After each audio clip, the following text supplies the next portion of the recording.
Ça y est, ça tourne. Ok. C'est vrai, ça tourne. Ouais, ça tourne. Ouais. Ange, tu es certain que ça tourne? Ouais, ça tourne, ouais. On est Mais tous ok. vraiment, Ah, on est là, certain, sûr et donnes- sûr. On est à rec, là, on est à 10 Tu te rends secondes. compte que ton prénom c'est Ange? Ouais. Oh là là. Bonjour Tyrone. Bonjour Jean-Claude. Allez, on se fait la bise. Allez. Allez, on se fait la bise. Bonne année. Bonne année 2008. Bonne année à tous. Et nous sommes réunis à notre fief affaire champenoise. Ouais, on est dans la taverne. Voilà, la taverne. Voilà. Bon, c'est bête, il n'y a pas de bière, il n'y a pas de, champ. On les a enlevés hors champ en fait. Non. Non, mais il y a du champagne. À la méthode champagne. Ah non, il y a du cidre à la méthode champagne. Bon, alors, on a deux invités avec qui on va s'entretenir, Tyrone. Ouais. Mais déjà, et tu permets, parce que c'est pas trop le style Michel Drucker, en ce qui me concerne, mais je pense que c'est important de dire merci. Ça ne m'est pas arrivé souvent dans mes émissions de radio ou de télévision. En l'occurrence, c'est la première. Et merci parce que il y a quelques semaines, j'étais vraiment très abattu. Je me disais, ce qui m'arrive est injuste. Ce qui arrive, c'est dégueulasse. Ah, les cons, etc., etc. Et je pensais pas qu'il y avait autant d'hommes et de femmes qui, depuis presque 7 ans, écoutaient autant les émissions que j'animais sur la radio en question. Alors je me suis dit, qu'est-ce que je fais? Vous savez, quand on a été assez haut, je ne parle pas de ma taille, hein, 1m65, mais quand on a été assez haut, quand on a 300 000, 400 000 auditeurs qui vous écoutent, on se dit, ah putain, c'est bien ce que je faisais. Ah, puis c'est fini. Mais alors, qu'est-ce que c'est bien? Et puis, autour de moi, il y a des hommes, il y a des femmes. Il y a ma femme, d'abord, que je remercie parce qu'elle m'a vachement aidé. Après, il y a eu Tyrone, puis il y a eu Grégoire, puis il y a eu Julien. Aujourd'hui, on est le 12 janvier 2008. J'ai reçu 2500 mails de soutien. Vous vous rendez compte ce que c'est? 2500 mails de soutien en 15 jours. Plus de 200 webmasters de sites différents, de sites internet, en France, en Angleterre, en Italie, en Espagne, en Australie, aux États-Unis, au Québec, soutiennent ce que je suis en train de faire. Alors qu'est-ce que vous voulez que je vous dise? Il faut continuer. Moi, j'étais pas orphelin vraiment, mais donc je continue. Et puis il y a des mails qui m'ont vachement bouleversé. Et puis je voudrais remercier Tyrone, parce que c'est le premier qui m'a donné l'occasion de pouvoir m'exprimer et dire la vérité de ce qui s'était passé avec le directeur de cette radio.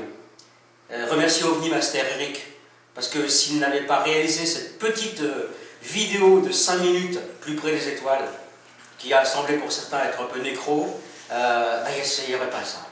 Donc merci les mecs, merci les hommes, merci les femmes. Je ne sais pas ce qu'on va faire avec Tyrone, on n'a pas beaucoup de moyens financiers, mais on a plein d'enthousiasme. Et puis tous les soutiens qui arrivent de Claude Lelouch, en passant par Bernard Werber, Tatiana de Ronet, enfin, je vais ouvrir une page web avec tous les sites des amis qui soutiennent cette nouvelle émission. Parce que Plus près des étoiles, c'est fini, c'est terminé. Maintenant, l'émission, c'est toutes les étoiles en parlent. Et ma première étoile, c'est Tyrone. Bon, ben à toi, quoi. Comme promis... on improvise, hein, c'est pas préparé. Hein. Non, c'est totalement de l'impro, mais c'est ça qu'on aime bien ici. Donc, comme promis, suite à la news qu'on a passée il y a 2 jours, il y a une partie de l'équipe Taverne qui est là, c'est génial. Le chiffre 3 est réuni, 3 étoiles, comme tu m'as dit tout à l'heure. Ah bah oui, tiens, vous voulez une confidence? J'en ai parlé à Tyrone quand je suis arrivé tout à l'heure. Bon, j'habite Paris, et pour venir à faire Champenoise, il y a à peu près 150 km. Et je disais dans ma voiture, mais vous pouvez m'envoyer des signes? Oh nom de Dieu, il y en a eu 3. Le premier, c'est dans un bled qui s'appelle... Corgivo. Corgivo, ouais. L'Étoile de Corgivo, c'est un hôtel-restaurant.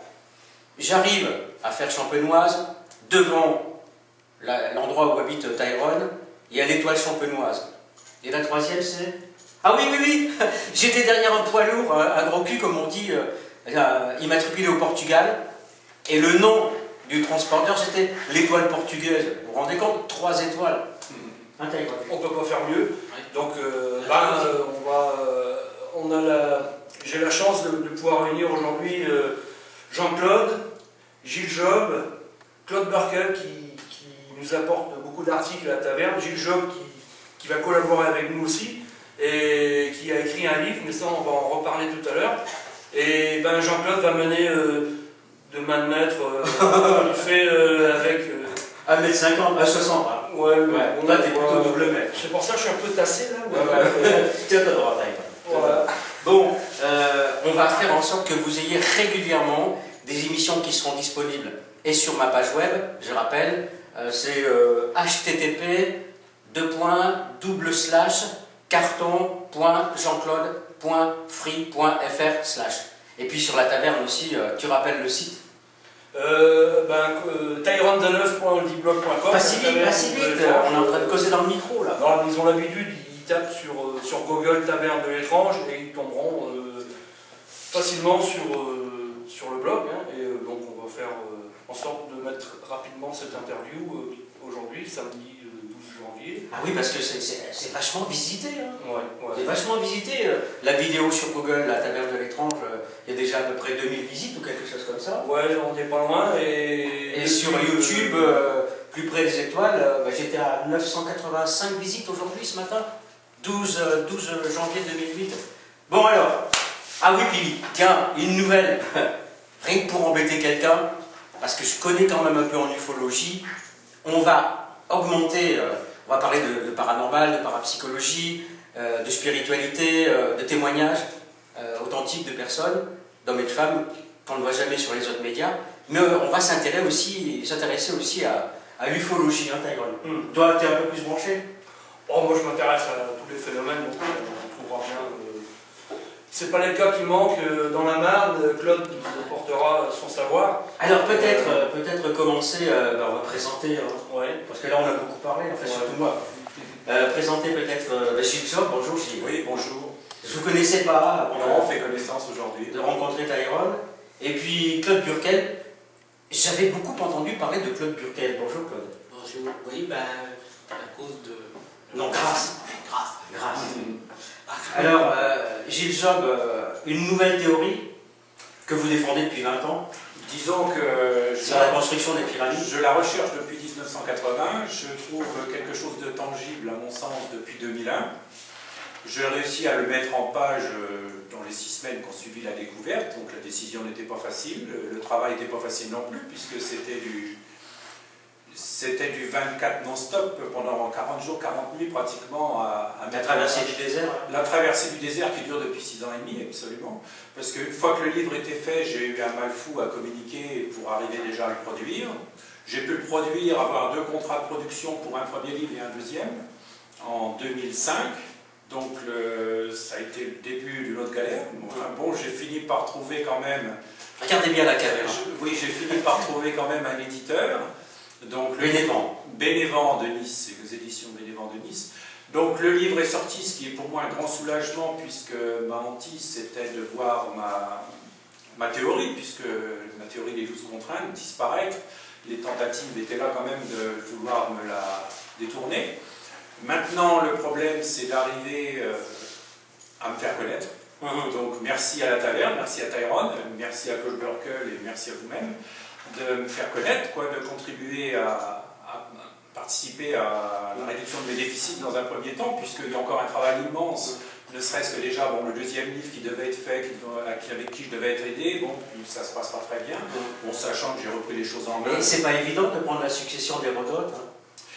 Non, Hérodote, il dit pas grand-chose sur les pyramides. Ah, quand même. Oui, il y a 2500 ans, il nous dit en fait que, vu la taille du monument, il pense que Khéops ne pouvait être qu'un tyran. Donc, moi, j'essaye de démontrer... Ça vous a surpris ma question, là, quand je vous parle d'Hérodote? Oui, parce que qu'en fait... les férus d'Égypto, archéo, machin truc, pyramido... Je m'étends pas... On parle peu d'Hérodote. On parle peu d'Hérodote. Qui en a parlé. Exactement, c'est le père de l'histoire qui a amorcé la question, sachant que le monument existe depuis 46 siècles et que beaucoup de sommités, disons, ont pu l'admirer. Et forcément, la première question qui vient à l'esprit, c'est pourquoi ce monument? Comment? Dans quelles conditions? On y reviendra en quelques instants. Pour qu'on puisse avoir un même temps de parole avec... D'accord. Claude Burkel, j'ai beaucoup entendu parler de vous. Oui, et pas combien, attendez, pas combien. Je sais. Parce que ce que vous racontez n'a pas été vraiment compris. Alors, moi je ne suis pas là pour dire oui, il a raison, non, il a tort. Votre récit m'intrigue. Ah oui. Votre récit m'intrigue. Et lesquels en particulier? Marcilly, Oui, Marcilly. 1900. Qu'est-ce qui s'est passé en 89? Alors peut-être avant de... Parce que les auditeurs internautes qui vont nous regarder, tiens, Claude Burkel, qui c'est, Gilles Job, peut-être que c'est bien, ce serait bien. Vous aussi, Gilles, tout à l'heure, d'où venez-vous? Alors, de chez vous, vous me direz. Non, bon, alors c'est vrai que ça fait à peu près, j'ai 67 ans, et c'est depuis l'âge de 14 ans, c'est-à-dire presque 50 ans, que je m'occupe de problèmes de vie.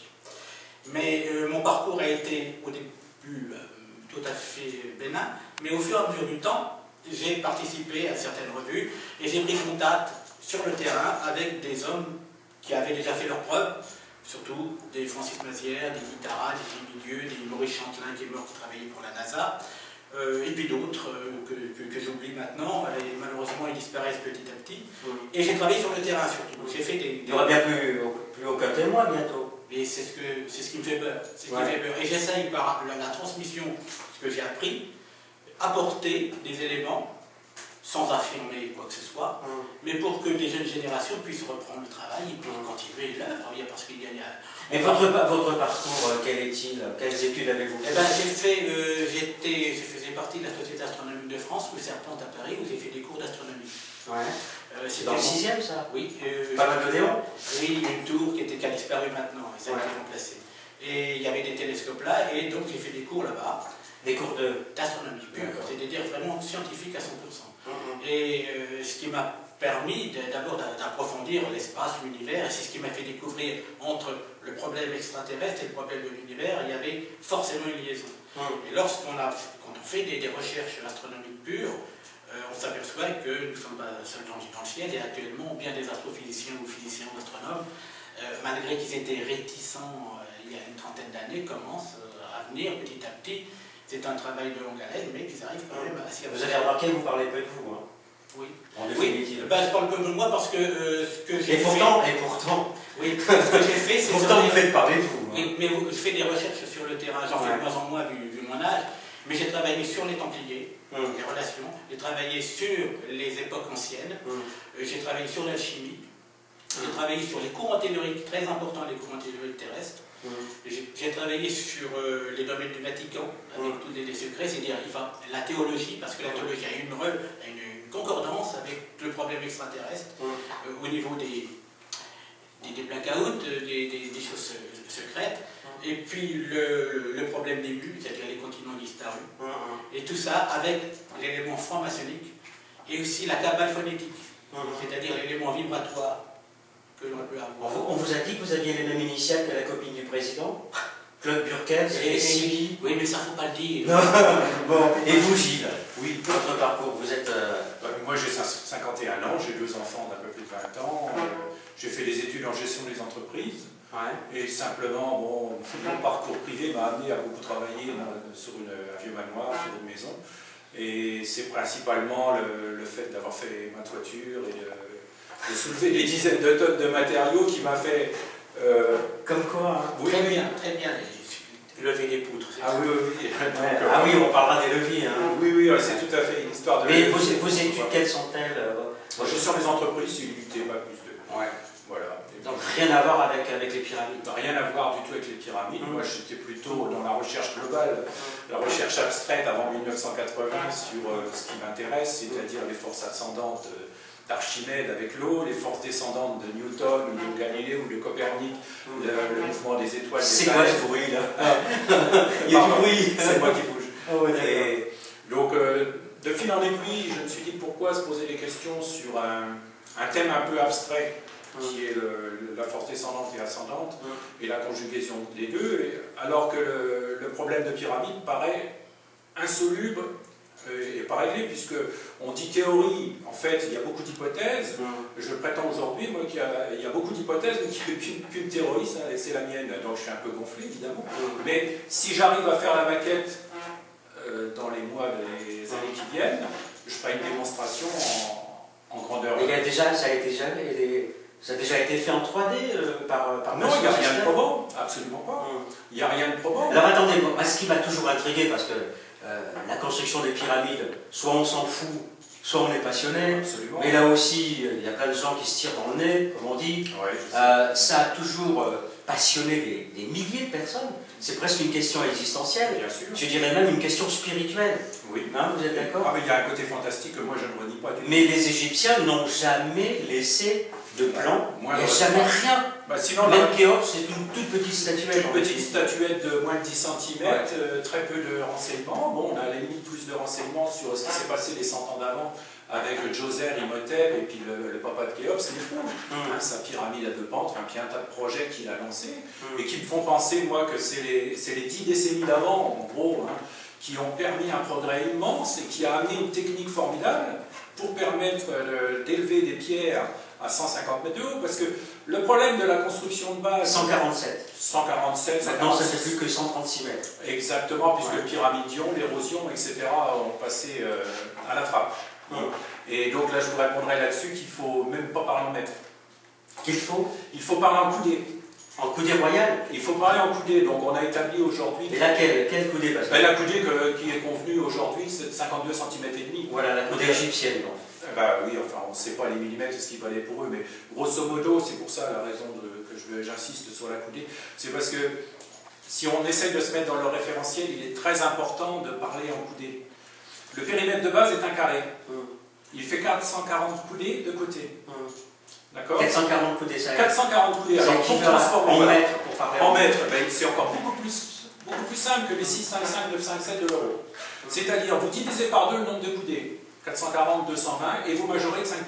Est-ce que vous avez fait, Gilles Job, avez-vous fait un rapprochement entre la coudée égyptienne ou la coudée dite royale et le nombre d'or? Du tout. Le nombre d'or, donc moi je me suis surtout inspiré de ce qu'était leur point de mesure de base, c'est la corde de 12 coudées. La corde à 13 nœuds qui mesure 12 coudées. Donc c'est ce que j'ai appelé par la suite le principe par découpe systématique de leur géométrie, de leur principe, de la géométrie sur papier qu'ils ont donc transposé dans la géométrie spatiale. Donc ce qui m'a fait appeler la symbolique que j'ai trouvée avec le monde moderne, c'est pour moi, ils ont inventé le premier laser rudimentaire de l'histoire. C'est-à-dire une infinité de triangles rectangles, une infinité de triangles isocèles, d'angles droits, de carrés et de trapèzes. Donc c'est très long à expliquer, hein, donc je le ferai mieux par écrit certainement, donc c'est l'objet du deuxième livre. Hein. Et donc ce que je voulais donc continuer dans le raisonnement de la coudée, c'est que si on ne se branche pas avec la mesure coudée, on est très vite perturbé parce que justement, à propos des 146-147 mètres, on voit bien que les 52 cm et demi, c'est qu'une convenance pour nous faciliter la vie, nous, dans notre système moderne. Ouais. D'accord? Alors, par contre, si on raisonne en coudée, donc vous savez la hauteur, vous savez combien elle fait 280 coudées. Donc c'est leur choix de départ. Et vous reprenez les théories du feu colonel Kitlot Mouni, vous reprenez les théories de Davidovich et d'autres. Oui, sauf Il faut bien garder en tête cette mesure de la coudée Oui. et ne pas calculer le système décimal anglais ou français. Oui, parce qu'en fait, leur technique, c'est d'aller au plus simple. Donc déjà, Mais comme ils n'ont pas laissé de plan, je crois que le mystère il est là parce que les hypothèses, il y en a eu, allez, on va dire 250 ou 300. Oui, J'en ai trouvé des trucs, mais même des chercheurs. J'ai trouvé sur internet un jeune Algérien qui a présenté un dossier très complet à l'UNESCO pour dire qu'il avait trouvé la façon dont les Égyptiens construisaient les pyramides. Dans ce cas-là, il doit la modéliser. Moi, je regrette, là, à ce niveau-là, j'ai mis des photos en ligne Et sur je vous Internet. montrerai, j'ai le dossier là sur mes feuilles de temps. D'accord, mais dans ce cas-là, enfin, moi, c'est qu'un problème financier. Dans ce cas-là, faisons la maquette. En fait, il y a 2 maquettes à faire, pour tout vous dire. Hein, je vais vous expliquer le tableau que j'avais fait parce que... Ça va être un bout, hein, Claude. Hein. Mais c'est... Voilà. Donc, si le tableau paraît... Ça m'arrange. Donc, en fait, il y a 2 maquettes à faire. Moi, je me suis intéressé à la partie haute, c'est-à-dire ce qu'on appelle la clé de voûte du système. Ouais. Hein. Donc, la clé de voûte du système, elle repose à peu près sur la mise en place de 40% des pierres. Donc, on sait qu'il y a 2 300 000 pierres. Hein. En gros, 40%, il y a 900 000 pierres qui ont été mises en place à une hauteur extrême. Pour vous dire, donc les fameux 146 ou 147 mètres sont bien plus hauts que la hauteur de la défense qui doit culminer à 110 mètres. Un peu plus bas que la tour Montparnasse, mais on ne peut pas emmener des pierres avec un système basique en tapant sur des gens. Tiens, question, savez-vous quelle est la profondeur des fondations de la tour Montparnasse? Alors, je suppose plusieurs dizaines de mètres, ça doit être énorme. Ah non, mais vous, il ne se mouille pas 52 mètres. Oui, c'est ça, j'avais 50 30 ou 40 mètres. Alors que là, c'est pas le cas. Alors, les fondations ne sont pas aussi profondes. Les fondations ne sont pas aussi profondes. Alors bon, elle n'a pas trop bougé, bon, même s'il en manque aujourd'hui avec l'érosion plus le pyramidon qui a dû être. Hein. Donc ce que je voulais vous dire, c'est que la question de la mise en place des 60% de base de l'édifice, donc il n'intervient pas dans mon livre qui apparaît actuellement, puisque la question cruciale, c'est la clé de voûte du système, et notamment la double équation infernale, donc des centaines de milliers de pierres emmenées avec aisance, semble-t-il, et puis c'est vrai, parce que quand on fait le calcul de la moyenne de temps par pierre, on arrive grosso modo, selon les hypothèses, de 30 secondes à 2 minutes. On peut faire varier les hypothèses de 400%. Le résultat... C'est-à-dire quand vous dites 2 minutes, de temps moyen. partir depuis la base pour monter... Exactement, c'est-à-dire que le nombre total de pierres de 2 300 000 a été posé en... C'est Napoléon qui les avait comptés, les pierres, non? C'est une estimation qui a été faite, parce que grosso modo, je me suis référé moi, à une dimension d'environ 1 mètre cube pour 2,5 tonnes. Bon, alors le poids de la pyramide est estimé aujourd'hui par les experts entre 6 et 7 millions de tonnes, mais on ne va pas la démonter complètement pour savoir. Mais quel était au départ, quel était le but de construction? Pourquoi les Égyptiens ont construit a priori. Ils n'ont pas construit tous les trois en même temps, il n'y a pas que... Non, absolument. On parle Khéops, mais il n'y a pas que Khéops. Il n'y a pas que Khéops, c'est-à-dire que le but du souverain... On oublie souvent Mykérinos. Mykérinos, le petit-fils. Le but du souverain, quand il était intronisé, c'était de choisir son tombeau immédiatement. On l'appelle ce qu'on a retrouvé dans les ostracons, les petits bouts de poterie. Donc de son vivant. De son vivant, il devait lancer, on pourrait dire, un devis pour son tombeau. Donc, sauf que lui, il a dépassé toutes les normes. Bon, alors c'est ce qui fait l'intérêt de l'œuvre de la Grande Pyramide. Donc, dès son intronisation, il lançait un projet immense. Il convoquait tous les architectes du pays. Enfin bon, a priori, dans son cas, il voulait quelque chose de très grand. Parce qu'il faut quand même s'imaginer que la base, dont je reviens à mes coudées de tout à l'heure, les 231 mètres ou 440 coudées, la base fait presque 5 hectares et demi. Donc, si on c'est énorme pour un seul homme. C'est énorme, le volume est énorme, le nombre de pièces est énorme, donc c'est tout ça qui impressionne. J'ai abordé le sujet avec le côté physique. Bon, j'ai pris un petit échantillon. Est-ce que c'était au départ, est-ce que c'était une envie purement spirituelle? Ah non, pas du tout. Moi, c'était une envie technique. Parce que beaucoup pensent qu'on nage en plein dans la spiritualité pharaonique, etc. C'est du bassement matériel. Hein.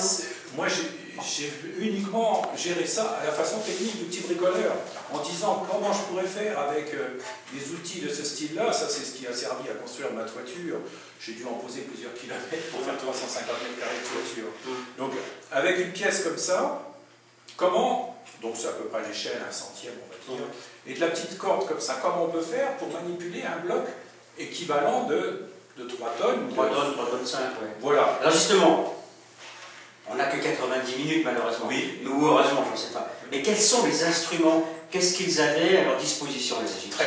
Très peu de matériel, puisque il n'y avait pas de grue, il n'y avait pas de... Exactement, donc c'est toute la problématique de Khéops, c'est qu'il nous faut raisonner avec un matériel inexistant. La poulie, des petites poulies sur les bateaux qui ne tournent même pas, c'est des poulies à frottement, donc voilà. Un bois qui est rare même. Un bois qui est rare, mais il savait faire les bateaux, bon, en roseau, en bois aussi, on le suppose, puisqu'il y avait quand même des traces au pied de la pyramide, on a retrouvé quand même des éléments importants. En niveau sidérurgie, très peu, quelques outils pour tailler la pierre, pratiquement rien. Donc pas de poulie, pas d'engrenage, pas de chaîne, pas de grue de levage, c'est toute la problématique. Un peu comme les paysans normands, quoi, la bite et le couteau. Un petit peu, voilà. C'est un petit peu osé, mais bon. J'aurais pas osé le dire comme ça. Tu connaissais l'expression des paysans normands? Non. On les trouve aussi chez... il n'avait pas loin, mais en Bretagne. On trouve aussi chez les Aveyronais. Bon, mais ceci dit, les instruments à la possession des Égyptiens sont quand même très réduits, très rudimentaires. Mais c'est ce qui fait la difficulté de la recherche. Hein, donc c'est ce qui fait le butoir principal. Et c'est ce qui fait que de nombreux chercheurs en sont restés à la rampe, c'est-à-dire la technique initiale qui consistait à élever une pyramide à 5, 10, 15, 20 mètres. Et donc effectivement, à ce temps-là, on mettait un tas de terre en pente et on tirait tant bien que mal les pierres, petites. Mais là, tout d'un coup, on n'est plus du tout dans ce cas de figure. Mais c'est très séduisant, cette histoire de rampe. Sauf que quand on arrive au sommet, quel est le degré d'inclinaison de la rampe? Tout dépend de la longueur qu'on établit au départ, mais c'est un non-sens complet. C'est-à-dire que si vous imaginez l'Arche de la Défense à 110 mètres, puisque je pense à ça parce que c'est impressionnant quand on est sur le toit de Montparnasse ou de l'Arche de la Défense, Vous imaginez un bloc de 2,5 tonnes qui va là se trouver propulsé tout d'un coup en une moyenne pondérée de 2 minutes, ça n'a strictement aucun sens, puisque même une pente de 5 degrés, il faudrait que l'édifice passe plusieurs centaines de mètres de long, voire plusieurs kilomètres, mettons 1 kilomètre, 2 kilomètres, et surtout comment on construit la rampe avec des matériaux. Combien d'hommes nécessaires pour soulever un bloc de 3,5 tonnes 3,5 tonnes. 40, 50? Non, même pas, justement, puisque la place est très limitée. C'est le sujet d'un des 12 contraintes, c'est qu'on n'a pas de place. Malgré qu'on démarre avec 5 hectares 40, on n'a pas de place pour circuler. Donc la place pour faire fonctionner une grue est très limitée, quelques dizaines d'hommes tout au plus.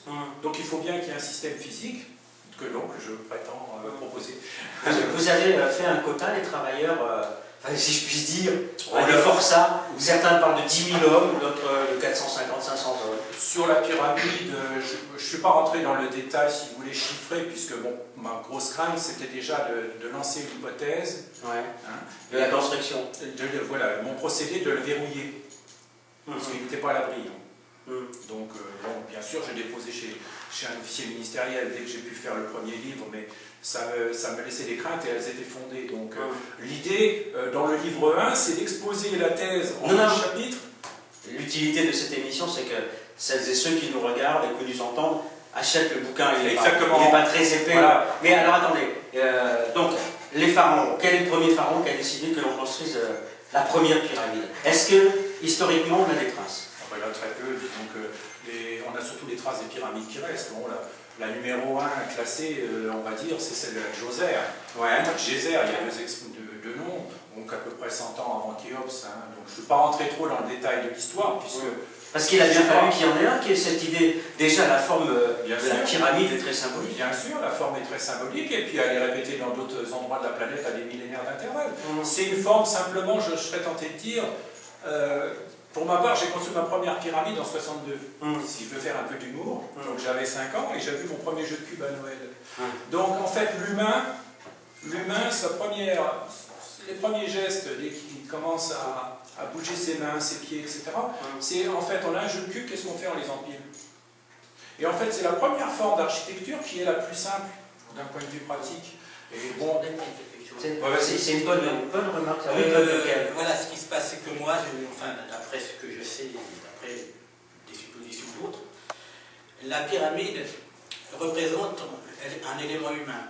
La cristallisation moléculaire de l'ossature humaine est pyramidale. Attendez, ça c'est du domaine des initiés là. Soyez très vulgarisateur. La construction moléculaire de l'os humain, c'est-à-dire moléculaire, est pyramidale. Quand on regarde des os humains au microscope électronique, on s'aperçoit que la cristallisation est pyramidale. Donc, est-ce qu'il y a un rapprochement entre cette cristallisation pyramidale de l'os humain et la pyramide qui a voulu dire c'est la construction de la charpente de l'homme? Oui, je ne sais pas. Je suis en train de faire on peut voir des tas de rapprochements comme ça. Certains vont voir. Également. Attendez, je regarde mes os. Bon, on va voir aussi qui font la pyramide. On va voir un tas de. Je ne me suis pas arrêté à ces principes-là. Mais non, il y en a un qui est plus dans le matériel. Ah oui, moi je suis dans le rationnel. Il y en a un qui est dans le. C'est ça. Je suis dans la symbolique. Exactement. Parce qu'au niveau astronomique également, et ça c'est scientifiquement reconnu, elle avait été construite à une étoile bien particulière. Absolument. Et donc on sait que d'après ce qu'on appelle la nutation astronomique, la nutation, c'est-à-dire le mouvement que la Terre a autour du pôle magnétique, bouge en 22 000 ans. Et c'est-à-dire que là, on est décalé, c'est-à-dire par rapport, on a fait des recoupements de façon à la remettre en l'axe. Et c'est comme ça qu'ils ont un petit peu pu savoir quelle était la datation de la construction. Mais ça c'est bien comme travail, mais voyez, par contre, pour l'instant, on n'a aucune explication, si je veux dire, satisfaisante quant à la construction des pyramides. Parce que votre théorie, elle se tient, je ne vais pas vous faire l'injure de vous dire qu'elle ne tient pas debout. Elle a surtout le mérite d'être nouvelle. Et puis en fait, d'être transformée en... Mais par rapport à Houdin ou à d'autres? Dans ce cas-là, qui nous montre le film. Au départ, ce qu'il faut se dire, c'est que quand ils ont fait le terrassement pour leur chantier énorme, ils savaient exactement comment ils allaient procéder. À aucun moment, ils se sont posé la question. Mais comment on peut savoir puisqu'ils n'ont pas laissé d'écrit? Excusez-moi, mais je viens en contradicteur. Voilà, c'est le grand principe de l'hypothético-déductif. De l'hypothèse joint à la déduction du référentiel qu'ils pouvaient avoir. Donc évidemment, il y a les mathématiques au départ, 440 goutées pour 280 l'eau. Les mathématiques, ils nous disent quoi? Ils nous disent le rendement fabuleux. Ouais. D'accord. Ils nous disent un exploit phénoménal, puisque le poids, on le sait. Je veux dire, il suffit, on n'a pas trop le droit de toucher un monument, on sait à peu près que c'est 2,5 tonnes. Bon, on sait aussi qu'il y a un bloc de 70 tonnes en granit, bon, cubique. Alors, donc quand on a toutes ces données-là, on sait qu'il s'est passé quelque chose. Maintenant, mettez 2000 hommes autour d'un bloc de 70 tonnes, s'il n'y a pas de technique d'approche, à part les soucoupes volantes, bon, si on oui, veut pas, mais je veux dire, moi ce que j'ai... Vous écartez l'hypothèse de construction extraterrestre. Voilà, j'ai foncé sur une solution... Vous êtes raisonnable. Démontrable. Ouais. Voilà. Alors, bon, la magie en fait de Khéops, c'est la technique de sustentation qui s'applique plus aux gyravions, hélicoptères, etc. Mais c'est la technique quand même de la roue, sans être une roue, c'est une roue merveilleuse, un petit peu une roue carrée. À combien se trouve le Nil du plateau de Gizeh? C'est très proche, hein, puisqu'on suppose justement, enfin, je le supposerai dans les prochains développements, c'est que justement ils sont servis du Nil et des inondations du Nil, d'une part pour la poussée d'Archimède, voilà, pour amener un maximum de pierres, certainement. Ce qui leur faisait une main-d'œuvre bon marché. Ce qui faisait un coup de main phénoménal, et puis surtout pour construire la base de la pyramide, parce qu'elle demandait les 5 hectares 40, elle demandait pratiquement déjà un exploit technique. Le nivellement, sachant qu'aujourd'hui on nivelle avec des engins terribles et que malgré tout, il faut savoir travailler le sol. Est-ce qu'un canal a été creusé, enfin c'est une image, hein, pour amener l'eau jusqu'à... Oui, il semblerait qu'il y ait des traces, donc ça je manque de renseignements. Parce qu'on retrouve sur le plateau de Gizeh voilà, il y a même un système de souterrain de canalisation. Bien sûr, ils avaient tout intérêt, c'est même certainement le Nil qui a guidé la position des pyramides. D'une part parce que la matière première n'était pas loin, et le fleuve qui devait servir de moyen de transport phénoménal pour les besoins quotidiens, puisque c'est pratiquement certain qu'ils utilisaient très peu la roue. Ouais. Pour ne pas dire pas du tout, parce qu'il y a une peuplade un peu plus loin qui utilisait la roue. Mais bon, la roue en soi, c'est pas fondamental. La roue est une découverte arabe, hein, comme beaucoup de découvertes. Découverte, voilà, pour moi c'est une découverte à part. Non mais c'est important, c'est important de le dire. Exactement. C'est important de le dire. Mais bon, la roue existe dans la nature à mon sens. Ouais. D'accord. Un homme préhistorique qui voyait un tronc d'arbre sectionné par la foudre, il pouvait le voir rouler de lui-même. Donc après, évidemment, il faut aller à un homme plus malin que les autres pour dire je vais installer un moyeu pour commencer à construire un premier char. Alors, autre question, d'où viennent les pierres? Les pierres, elles viennent du plateau de Gizeh, à quelques kilomètres, sauf la finition où il en reste très peu sur la deuxième pyramide, celle de Képhren. À quelques kilomètres, oui, mais il faut les transporter. Exactement, ben, les pierres de granit viennent bien souvent à 1000 km. Une carrière, il me semble, le nom de ça finit en A ou un nom comme ça. La carrière de Toura. Ouais, voilà, pour le granit blanc, c'est ce qui m'a fait appeler la pyramide un diamant blanc posé sur une émeraude qui est la terre. Voilà. Justement, cette couche blanche qu'il y avait au départ, enfin, au départ. Oui, qu'elle a disparu. Elle a disparu. Voilà, mais vous la confirmez bien, vous aussi, donc? Ah ben moi, j'ai aucune raison de dire. Je prends les éléments que j'ai trouvés à partir de l'équation de départ. Vous avez été sur le terrain? Non, j'ai pas eu cette chance. C'est fantastique, hein? C'est fantastique. Vous n'avez pas été en campagne depuis 1980 pour me dire, vas-y, cherche bonhomme et tu trouveras. Mais... Et vous avez envie d'y aller? Ah bah oui, là, c'est clair que si je peux... Avec les droits d'auteur du bouquin, maintenant, c'est 600 € aller-retour. Oui, certainement, mais je suis pas dans l'état d'esprit là actuellement. Puisque donc, je galère depuis... à la fois financièrement et d'un point de vue communication depuis des mois maintenant. C'est vrai qu'il faut aller... Il faut y aller là-bas. Ah mais de toute façon, le projet c'est un livre grand format, hein, de toute façon. Donc, et je vais vous dire, je pense que si vous allez à Khéops, enfin sur le plateau de Gizeh, allez-y en oubliant tout ce que vous savez. Ah bah absolument. Et vous ferez des trouvailles extraordinaires. Sachant que parce qu'il y a encore à découvrir. Absolument, c'est clair qu'il y a beaucoup de choses à voir. Mais j'ai quand même un certain nombre de questions précises, y compris chez Djoser, chez Sneaky. Donc bon, ça ferait partie du projet numéro 3, puisque je considère que le deuxième livre présent dans un ordinateur est prêt à sortir. Maintenant, est-ce que je vais pouvoir le sortir? Ça dépendra de l'enthousiasme du public à me soutenir. De mon côté, j'ai fait un livre très peu cher. Bon, oui, il est très peu épais aussi, mais très peu épais. Il est clair. Il faut vous posez des vraies questions. Donc vous avez le livre couleur, hein, qui était l'auto-édition. J'ai même pas pu mettre en accord avec l'éditeur les photos en couleur. Donc, parce qu'on a voulu un livre en dessous de 10 €. Bon, le but c'était surtout de passer la nouvelle thèse en priorité et pour moi de ne pas se la faire détourner. Mais pourquoi ça vous travaille, entre guillemets, de savoir comment les pyramides ont été construites? C'était un problème. Parce que je connais un mec, au moins un, qui sait maintenant comment elles ont été construites. Et je pense à lui parce que c'était un amour d'homme, c'était le colonel Clifton Mooney qui a été, Oui, que vous qui a été aussi, que j'ai reçu plusieurs Donc fois. il a eu mon livre et quelques dont je n'ai pas rencontré. Et Ouais. puis par contre, j'avais un contact à Montélimar qui lui a fait parvenir le livre. Ouais. Et donc j'ai appris ça. D'ailleurs, il m'avait dit dans une émission, et je m'en souviens, Gilles Job, il m'avait dit la théorie de Gilles Job est Oui. celle qui me semble la plus rapprochée. Voilà. Même si lui versait vers les pierres moulées, etc. Exactement. Pourquoi pas? Exactement, mais de toute façon, le débat reste ouvert. Moi, je ne demande pas mieux de discuter des pierres moulées. Ou de... bon, pour l'instant, l'objectif, c'est d'arriver à réduire mon déficit, de pouvoir sortir le deuxième livre qui était prévu pour le grand public. Le premier livre était prévu pour les égyptologues architectes. Donc, il est très technique, il n'est pas spécialement... Vous savez, dans le monde de l'égyptologie, c'est tout le temps, c'est moi qui ai raison. Ouais, moi, voilà. Bon, C'est vrai qu'il n'y a pas que celui-là d'ailleurs. C'est vrai que je suis un peu gonflé là-dessus en disant, bon, je suis le seul qui ait une hypothèse qui transforme en théorie. Bon, mais c'est parce que, bon, je m'excuse que ce soit, comme dirait Fernand Reynaud, je m'excuse de vous demander pardon, mais c'est tombé sur moi. Maintenant, mon obsession, c'est d'arriver à sortir la maquette ou la double maquette. Parce que la première maquette, en fait, les vrais pros... Mais pas une maquette en 3D virtuelle, une vraie... La vraie maquette, exactement, qu'on pourrait filmer. Bon, maintenant, c'est vrai que quelqu'un travaille actuellement, un Rennais pour être juste, il travaille sur une petite animation en flash déjà, parce que mes moyens sont limités, bon, parce qu'il veut bien m'aider, parce que c'est très dur. Hein, il y a quand même un problème... Vous imaginez quand même, Tyrone, Claude, vous imaginez avec tous les moyens technologiques que nous avons à notre portée, nous sommes incapables, je dis bien, de reprendre ce que les Égyptiens ont fait, de l'expliquer. C'est ce qui me semble inouï. Quoi. Il est vrai. Ils avaient une connaissance... Il est vrai que les grands architectes de maintenant disent que nous sommes dans la capacité avec nos techniques modernes et nous posons des anciens mécaniques de reconstruire une pyramide. Les Japonais ont essayé, ils ont pas. Mais c'est tout le problème, si vous voulez, justement, là j'ai une réponse là-dessus, c'est qu'on a un esprit tellement riche en connaissances, tellement développé, qu'on cherche quelque chose de compliqué, alors qu'en fait, c'est plus simple.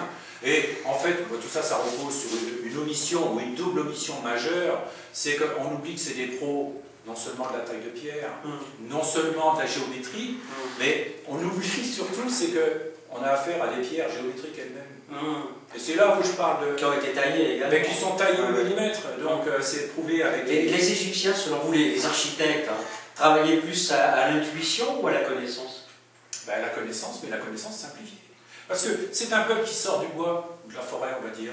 C'est un peuple qui a tout à créer au niveau de richesse intellectuelle, au niveau de ce que j'appelle le référentiel. Évidemment, ça nous ramène à Einstein pour une autre sorte de référentiel.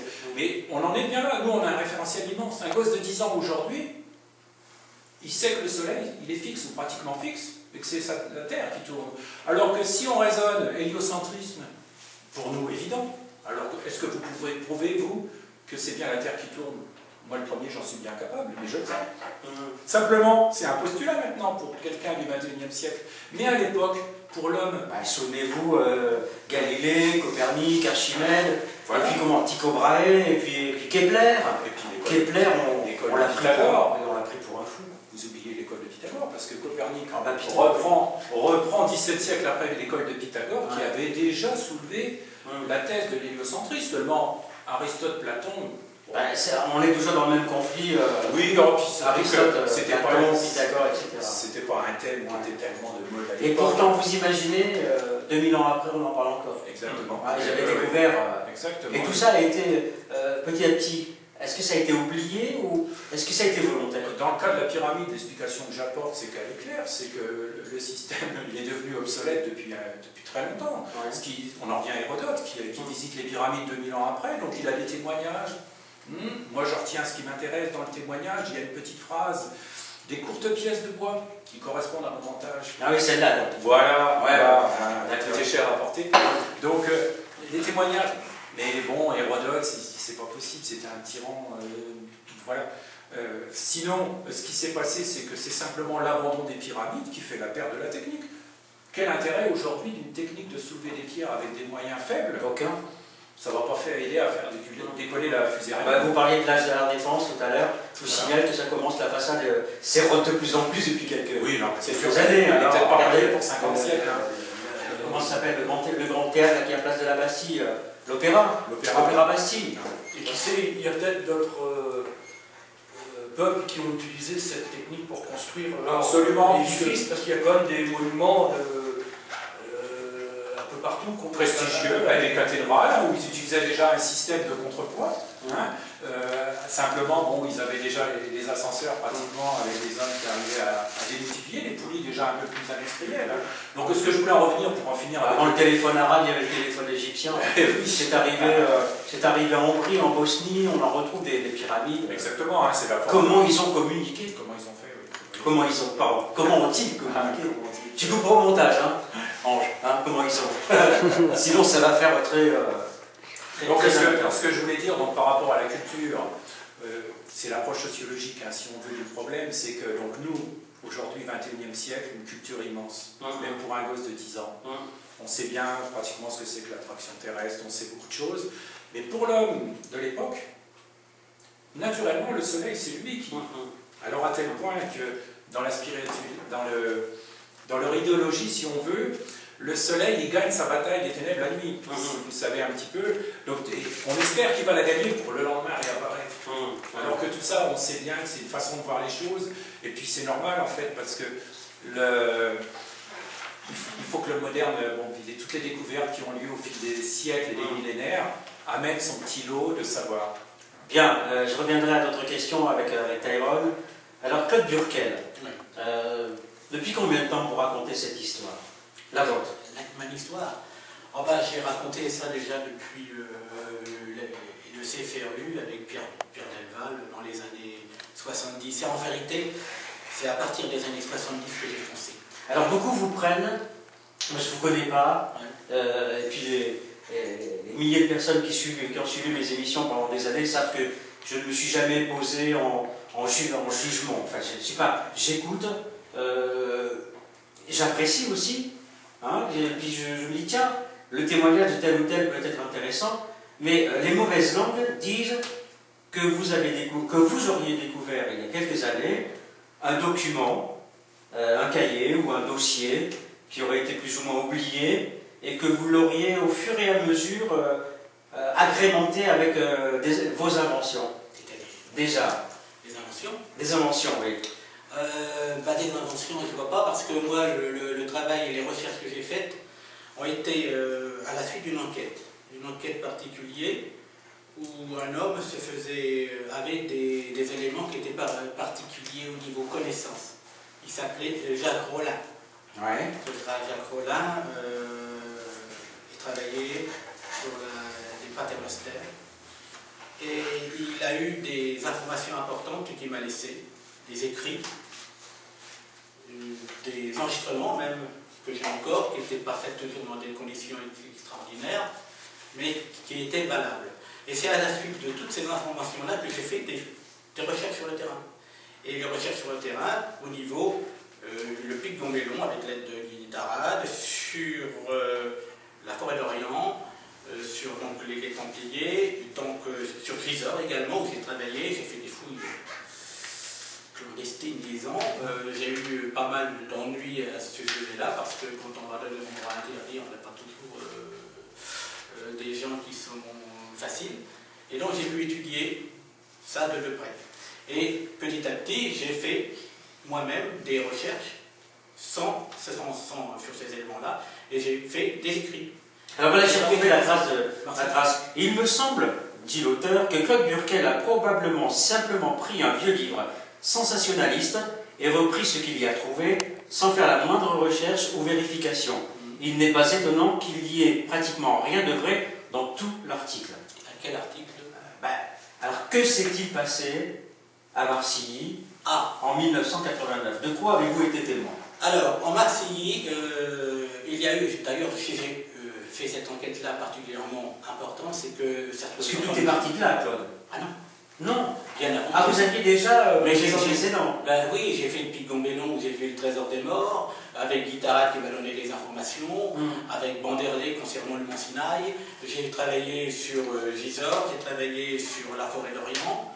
Marcilly est une affaire au départ banale, parce que c'était un atterrissage sur un lieu qui était à 10 km au nord de Meaux, où la gendarmerie et les éléments militaires ont été... l'atterrissage de quoi, d'un rafale Non, c'était on a dit que c'était un ovni, c'est une trace. Mais qui non? Est-ce que l'armée... déjà dans un premier temps, il me semble que bon, je vais multiplier les émissions sur les ovnis. C'est pas une question d'y croire ou de ne pas y croire. Moi je dis, pour moi c'est une évidence, point barre. Maintenant, qu'il y ait des rapports secrets, machin truc, mais qui ont? Je pense qu'il est important de dire, est-ce que... j'ai connu il y a très longtemps un capitaine de gendarmerie qui est décédé malheureusement, et qui pendant des années a fait des compilations d'examens. Hein, on retrouve ça dans les travaux de Joël Ménard. Qui a dit c'est peut-être un ovni? Est-ce qu'il y a un rapport officiel, un compte rendu? Il y a Velasco qui est venu.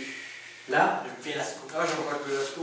Velasco est venu sur le terrain. Velasco. Il y a la gendarmerie qui est venue, il y a les militaires qui sont venus, et il y a une trace de 24 mètres qui a été retrouvée fin juin dans le champ d'un cultivateur.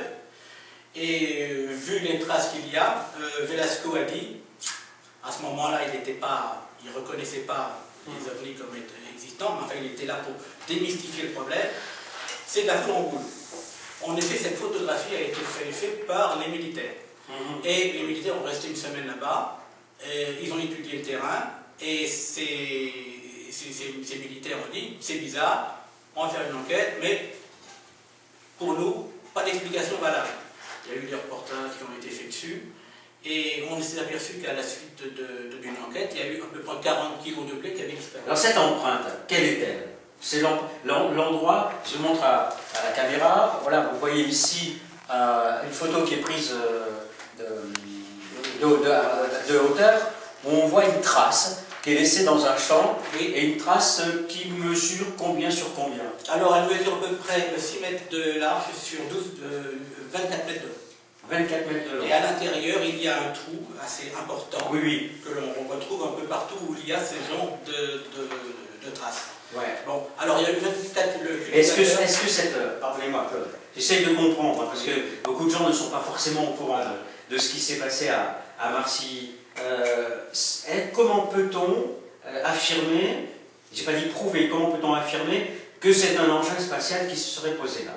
Bon, alors, il y a d'abord des éléments qui m'ont fait voir ça, après, c'est qu'il y a eu, au cours des années précédentes, montrez la carte à la caméra. Il y a eu des années précédentes des observations qui ont été faites. C'est-à-dire que... Montrez à la caméra, voilà. Il y a eu toutes ces observations-là qui ont été faites par des gens qui ne se connaissaient pas.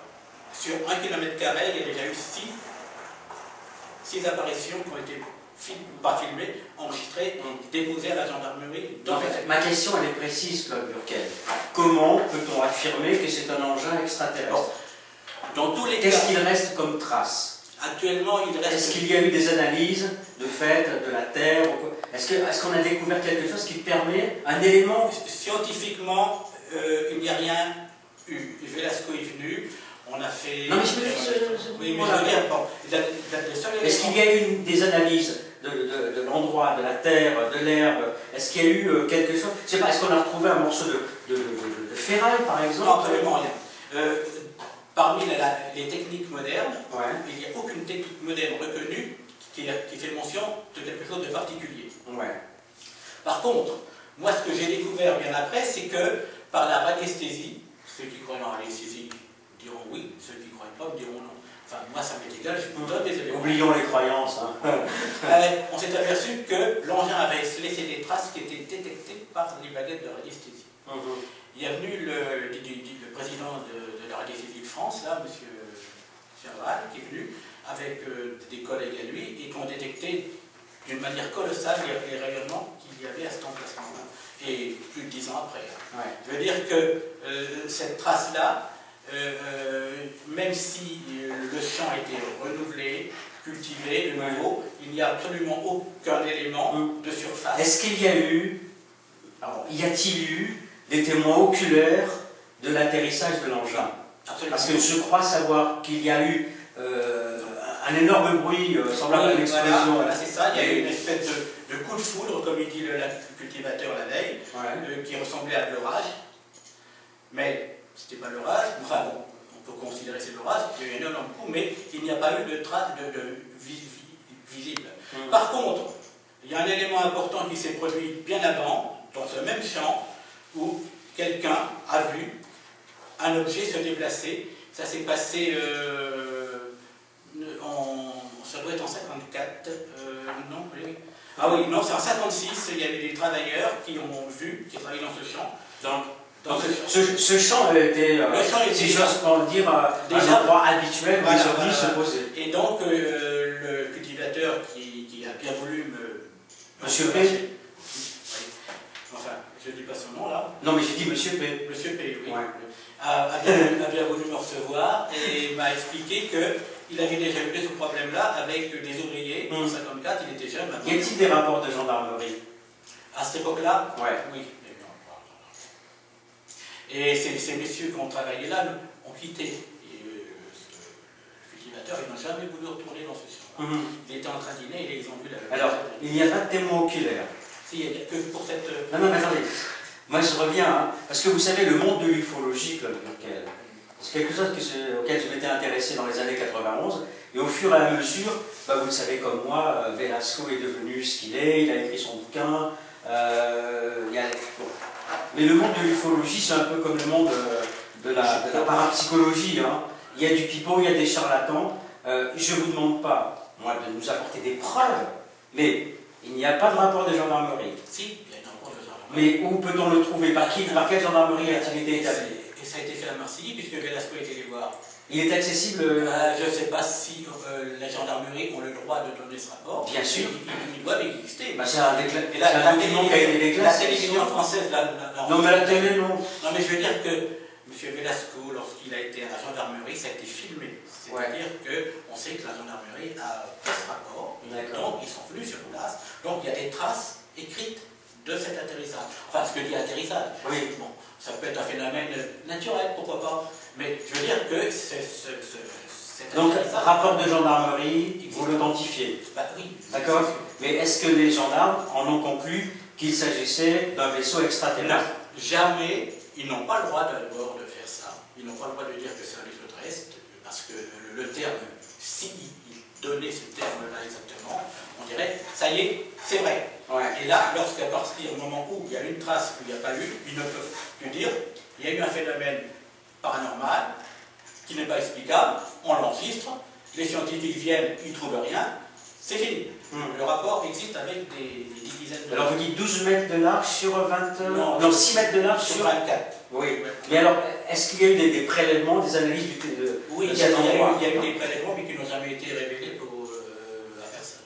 Ça est enlevé par les scientifiques, c'est fini. Ouais. Il y a un monsieur qui est venu avec son appareil, il en a pris, puis il est parti. Vous savez, dans ce cas-là, on n'a pas de rapport. Même si on avait trouvé quelqu'un avait trouvé un autre métal, on ne l'aurait pas vu. Ça disparaît. Jamais, tout est fait pour que dans ce genre de choses-là, tout reste dans le ridicule. C'est rien, c'est pas grave, sauf c'est la foudre en boule, comme il a dit, c'est terminé. Ils ont dû prendre des prélèvements de terre et d'air comme à transfrontière. Évidemment. Seulement les analyses, on ne les saura jamais. Ouais. Bon, la seule chose qui est très importante... Et le CEPRA n'a jamais donné d'explication? Rappelez le CEPRA. Vous pouvez toujours le faire. Non, mais rappelez que pour celles et ceux qui nous écoutent. Oui, rappelez-le. Service d'études des phénomènes. Oui, mais de toute façon, ils sont à disposition, ils ont tout mis sur Internet. Je ne sais pas dans quelle mesure tout a été mis sur Internet. Bon, enfin, pour en revenir à ça, c'est qu'il y a eu au cours des temps, des 30 dernières années, des observations qui ont été faites dans ce lieu. Et lorsqu'on fait des rapprochements, on s'aperçoit que bien des fois, lorsqu'il y a des lieux, de phénomènes qui se produisent, atterrissage ou pas, phénomène paranormal, il y a à proximité une carrière. Donc on a eu le cas à Bray-sur-Marne, où il y a eu un atterrissage. Pas très loin de faire champenoise alors, combien 45-50 km? Non, c'est à Bray-sur-Seine, à côté. Ah oui, d'accord, oui, c'est vrai qu'il y a plusieurs Bray. Donc il y a eu là un atterrissage où un monsieur a venu y toucher l'OVNI. Il existe toujours, il est toujours vivant. Il peut raconter son histoire, ça a déjà paru aussi dans les revues.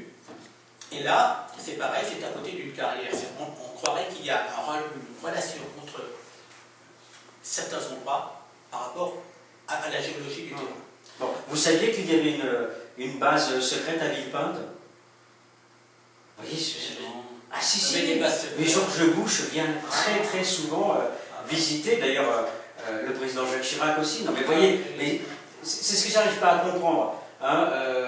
Il y a une nouvelle très récente qui indique que le gouvernement japonais prend très au sérieux une menace extraterrestre. Et dans ce monde de l'ufologie, ou comme dans le monde du paranormal et de la parapsychologie, il y a beaucoup de thèses fumeuses. Tiens, je me souviens avoir reçu à l'antenne un garçon, Jean Fumeau. Ça vous dit quelque chose, Jean Fumeau? J'ai pas été du tout dans les domaines où... Un abducté, enfin bon, passons. Ah ouais, on reviendra là-dessus. Hein. Parce qu'il y en a qui prennent leur désir pour les réalités, et puis d'autres leur réalité pour qui veulent faire croire tout et n'importe quoi. Oui, il y a une base secrète où on construit des ovnis, où on les remet en état, et c'est à Villepinte, dans le département 95, quoi. Hein, Villepinte. Ah ouais, ça c'est un souvenir cher à Jimmy Guilleux. Oui, c'est-à-dire que là, on arrive dans les domaines où... Il y a 3 bouquins qui sont sortis là-dessus. Oui, bah, s'ils font de l'argent avec ça, tant mieux pour eux. Ouais. Bon, mais il ne faut pas tomber dans le ridicule. Il faut dire simplement qu'effectivement, il y a des phénomènes qui se produisent. Il y a des cas qui sont... Il y a des gens qui sont là pour faire de la désinformation totale et qui rendent ridicule le problème. Comme ça, vous avez vu le problème de ça, mais qu'est-ce qu'on peut se marrer?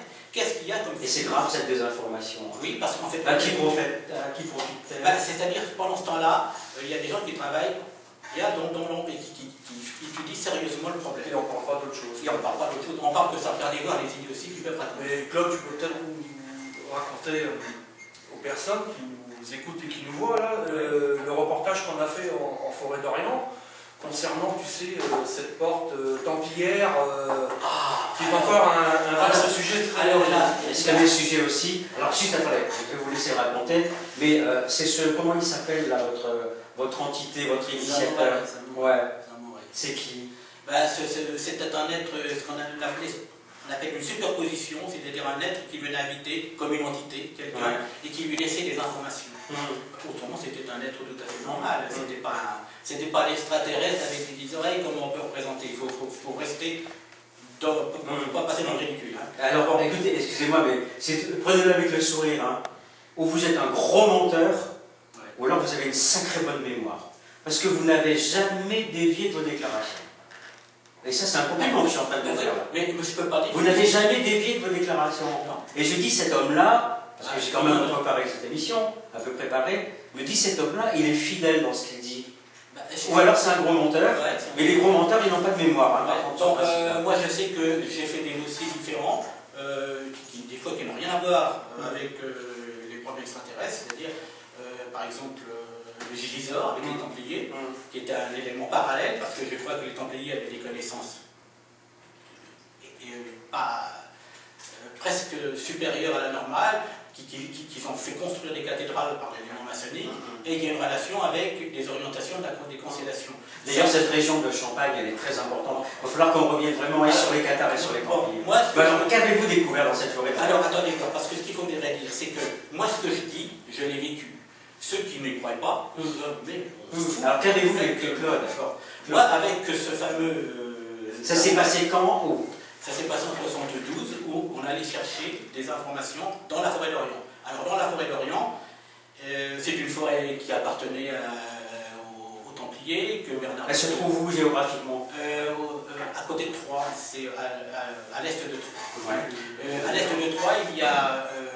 cette forêt a été engloutie quasiment à moitié pour faire un réservoir pour donner en eau la centrale nucléaire de Nogent en cas de sécheresse, pour avoir de l'eau de réserve.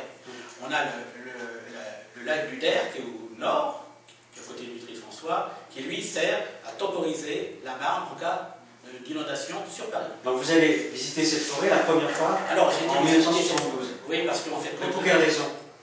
Parce que Zamouret m'avait dit, il y a quelque chose là-bas, va voir avec les Templiers. Donc votre guide spirituel, on peut dire comme ça? Oui, le guide spirituel. Votre guide? Oui, c'est un guide, mais enfin j'aime pas ce terme. C'est plutôt quelqu'un qui m'a initié à quelque chose, parce que j'étais déjà porté là-dessus, j'ai fait des enquêtes. Avant, j'avais été chercher le trésor des morts avec la fameuse pyramide qui se trouve à côté de Roland-Sainte-Marie. C'est bien autre chose. Donc là, je vais avec une équipe, c'est-à-dire que je fais une équipe allemande avec des appareils ultrasoniques. Mon père travaillait... Tout seul, la première fois? Ah, non. Non, mais c'est l'origine. L'origine. La rencontre, votre première rencontre. L'origine, c'est il me dit, bon, tu vas là-bas, tu vas voir, il y a des éléments importants qui se trouvent dans cette forêt. Elle n'est pas anodine, vous allez voir ce qu'il y a là-bas. Qu'est-ce que je vais faire là-bas? Qu'est-ce qu'il y a? Et il me dit, tu veux voir l'OVNI, tu veux voir? Puis quand il m'emmenait en galère, j'étais toujours un peu sur le qui-vive, où il va encore m'emmener, parce que j'étais Parce qu'il vous parlait déjà depuis... Oui, il me parlait déjà. D'ailleurs, c'est Jimmy Dieu qui m'avait envoyé, qui m'avait envoyé chez lui pour faire une enquête. Parce qu'il m'avait dit, j'ai son courrier, il me dit, c'est quand même un cas particulier, tu devrais aller voir, parce que je me demande s'il n'est pas fou. Regardez la case. Je me demande s'il n'est pas fou. Fais un gros plan sur le visage de... Alors, il dit, va voir, et là, ce gars-là, quand j'ai vu comme il était, il m'a fait peur, mais au fur et à mesure des déplacements que j'ai eu avec lui, j'ai vu que tout ce qu'il disait n'était pas fou. Vous lui obéissiez, vous aurez dit... Non, je n'obéissais pas. Mais j'ai des écrits de lui. Hein. Il m'a donné pas mal d'informations. J'ai des écrits qui ne sont pas toujours cohérents, qui frôlent des fois l'enfantement, des trucs bizarres. Vous avez eu un choc émotionnel dans votre vie? Oui, lorsque j'ai vu. Lorsque? J'ai vu l'appareil décoller de la forêt d'Orient. Là, je crois que c'est mon déclic. Donc, quel âge aviez-vous? C'était en 76, vous voyez, j'avais 35 ans. Dans les 72, vous allez à la forêt d'Orient? Oui, c'était en 72, il faut calculer. Je n'ai pas fait attention à ce que j'avais à ce moment-là. Ouais. Je suis dans 41, ça fait 41, 51, 61. Oui, ça fait quasiment 40 ans. Et vous avez... Ce choc émotionnel, c'est... C'est là que j'ai eu. Parce que quand il m'a dit... Non, mais pardonnez-moi, c'est peut-être très intime, mais dans votre vie, à vous, dans votre intimité, est-ce que vous avez perdu quelqu'un? Est-ce que... Non, j'ai eu ma grand-mère qui est morte normalement. Non. Il n'y a eu rien de particulier. Ouais. Non, mon choc émotionnel, je savais que je devais faire un rôle, sûrement, je ne sais pas quoi. Puisque étant petit, j'étais déjà à l'école. Ah oui, mais c'est ça que je vous demande là. Oui, mais je veux dire, ça c'est venu avec... si j'ai fait des études astronomiques, c'est parce que j'étais déjà porté sur l'univers. Ouais. C'est sûr. Sinon, je n'aurais jamais fait d'études astronomiques. Bon, pour revenir, mon choc émotionnel le pire, c'est quand il m'a dit, tu veux voir quelque chose? On y a été avec une équipe allemande. Et le soir, on a vu le brouillard se former dans la forêt. Ce brouillard, c'était au mois d'avril. Du brouillard, il y en a partout. Hein. Et tout d'un coup, ce brouillard s'est élevé. Et lorsque le brouillard a quitté la cime des arbres, ce brouillard s'est concentré, est devenu lumineux, et parti comme une flèche dans un silence complet. Et vous étiez témoin oculaire, donc, là, avec cette équipe. Et les mecs, il y en a qui ont couru. Oui, mais écoutez, alors attendez, quelle densité ce nuage? Ce nuage, il faisait à peu près une trentaine de mètres, c'était pas quelque chose. Mais le problème, c'était pas de voir les mesures, on est toujours en train de mesurer la hauteur, la largeur, on s'en fout de ça. Oui, vous, peut-être. Voilà, parce que ce qu'il y a, c'est que c'est l'élément émotionnel. Quand je vois des tas de gens qui s'occupent de couleurs bleues, rouges, oui, mais quand même une enquête. Oui, écoutez, mais on peut penser à un immense courant d'air. On peut penser à tout, mais à partir de ce moment-là, rien n'est plus valable. Bon, quand vous voyez ça, j'étais pas tout seul. Ouais. Ensuite, on est revenu ici. Ça a été filmé ou pas? Vous Non. Donc vous n'y attendez pas. Non. Mais qu'est-ce que ça peut avoir de surprenant, un nuage un nuage qui se condense là et qui arrive là, et tout d'un coup devient lumineux et part comme une flèche. Bon. Et ensuite, on est revenu avec du matériel sophistiqué. Et à quoi vous en avez compris, vous? Avant, il m'avait dit qu'il voulait voir un ovni, parce que j'en avais jamais vu, à part les photos du ovni. Et là, il m'a dit, tu veux en voir là, tu vas en voir là. Bon, alors, on était là, et on en a vu, on était 6. L'équipe allemande avec son matériel de forage, qui était là pour écouter, on mettait des sonars à grande profondeur, pour écouter un certain bruit qu'il y avait à l'intérieur de la Terre. Et c'est là qu'il m'a dit, oui, ils sont là. Qui vous a dit? Les Amoureux. Bon, et les équipes ont enregistré. Ils sont là, mais qui? Qui voulez-vous qu'ils soient? Ça peut être l'armée, ça peut être des extraterrestres, Ça peut être des Templiers. ça peut être n'importe quoi. Ouais. Moi, je ne donne pas de nom à partir du moment où je ne sais pas. Je dis qu'il y avait quelque chose là. Bon, parce que si je dis que c'est des extraterrestres, on va dire ah, ça y est, il affirme. J'affirme rien. Je constate des faits. C'est tout ce que je dis. Bon, le reste, donc la forêt d'Orient, il y a quelque chose là. Ça ne doit pas dater d'hier. J'ai vu cet objet. Ensuite, mon ami Zamouret, comme son corps était déjà malade, il a quitté, il est reparti voir tous ceux qui nous ont quittés. Les mauvaises langues disent « Ah oui, mais tous les témoins de Claude Burkel, ils meurent tous, il n'y a que lui qui reste vivant. » Ah bah oui, mais Ça représente un peu la malédiction. Tarad y est encore, hein, il n'est pas mort. Jimmy, Non mais c'est vrai. excusez-moi, Guitarade, j'aime bien Guitarade. Hein. Ben, c'est un homme, Mais pour c'est Eclipse un en homme- 99, c'est un homme exceptionnel. il s'est un peu planté quand même. Pourquoi Hein Pour- Bah, j'ai lu son bouquin aux éditions Ramuet quand même. Pourquoi Bah, sur la fameuse éclipse de juillet J'ai 1999. pas lu ce- Remarquez, Paco Rabanne s'est planté aussi. Hein. Oui, Mais bon, bon, c'est vrai. Bon. Mais je veux dire, bon, Jimmy Gu, il s'est planté aussi pas mal de choses. non mais vous comprenez, pour quelqu'un d'objectif comme j'essaie de l'être, Oui. alors que je m'aventure dans des sujets qui sont méprisés par les médias la plupart du temps, ridiculisés pour ne pas dire, pardonnez-moi, Moi, ça me fait rien. j'essaie aussi de comprendre. Ça Hein. me fait rien. Par exemple, Excuse-moi de te couper, mais Jimmy Guilleux, il tenait un langage comme toi, et au bout d'un moment, on lui a dit ouais, mais bon, il faut arrêter quoi. Donc, il a écrit des romans, et il a passé beaucoup de messages dans ses Parce romans. qu'il faut dire, il ne faut pas oublier non plus que pendant cette période-là, j'ai eu aussi des menaces. Des menaces. Oui, des menaces en me disant Monsieur Burkel, vous arrêtez, sinon vous avez des problèmes. Qui vous a fait des menaces? Téléphone A, mais ça, communication téléphonique, hein. Bon, ça. Mais dès qu'on arrive à quelque chose un peu supérieur. Remarquez, je vais vous dire, à la radio, il m'est arrivé plusieurs fois de m'entendre tête de con. Mais Oui, c'était d'accord. pas. Oui, Mais voyez, mais bon, lorsqu'on fait mais je ça- veux dire, est-ce que vous avez porté plainte? Mais non, mais qu'est-ce que vous qu'on fasse? Vous n'allez pas, vous rendez pas compte que des fois, il y a des gens.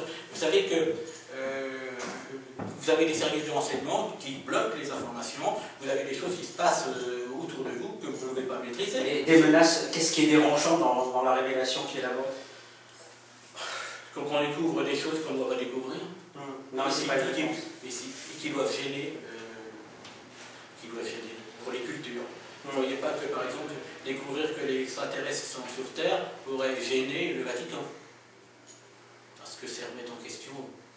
Mais c'est vrai que tu m'as confié que quand tu es hérité il y a quelques temps, tu as perdu ton chien aussi. Ah oui, mais là j'ai eu beaucoup de problèmes et je pourrais en Attends, t'as sauté du coq à l'âne, là, il parlait du... Toi tu parles du chien, mais moi je parlais du Vatican. Ça gêne en quoi le Vatican? Le Vatican est devenu depuis l'opus Dei, maintenant tout le monde sait comment ça fonctionne. Vous savez que le Vatican, il n'aimerait pas tellement qu'on dise qu'il y a des extraterrestres qui sont là, parce qu'ils le savent, et ça pourrait mettre en péril toute la chrétienté. Donc vous connaissez cette version, vous savez, il y a une photo qui est prise depuis un hélicoptère ou quelque chose comme ça, avec la forme du Vatican, avec la clé qui rentre dans une cellule. Vous étiez au courant ça aussi? Non, Vous savez, les hypothèses les plus farfelues, vous voyez. Oui, mais tout. Non, mais moi je reviens à ces, pardonnez-moi, je reviens reviens à ces menaces. On vous a fait des menaces. Oui, par téléphone. Vous avez identifié qui vous faisait des menaces? Non. Vous savez, quand on fait des menaces, avant de passer à l'acte, on fait peur. Ouais. Bon. Et puis vous savez, l'élément le plus important, ça n'est pas d'enfance à ce moment-là, donc ça pouvait ne pas être dépression. Mais quand je connais d'autres personnes, quand vous aimez bien vos enfants. Ça peut déranger qui que les extraterrestres soient à Paris, ou je sais pas, ou en France ou ailleurs, ça dérange. Si vous voulez bien. Claude Burkel, ça dérange qui? Ça dérange les gens qui sont en contact peut-être avec eux, ou ça dépend la technologie, ça dépend peut-être les grands pétroliers, ou des énergies nouvelles peuvent être mises en place.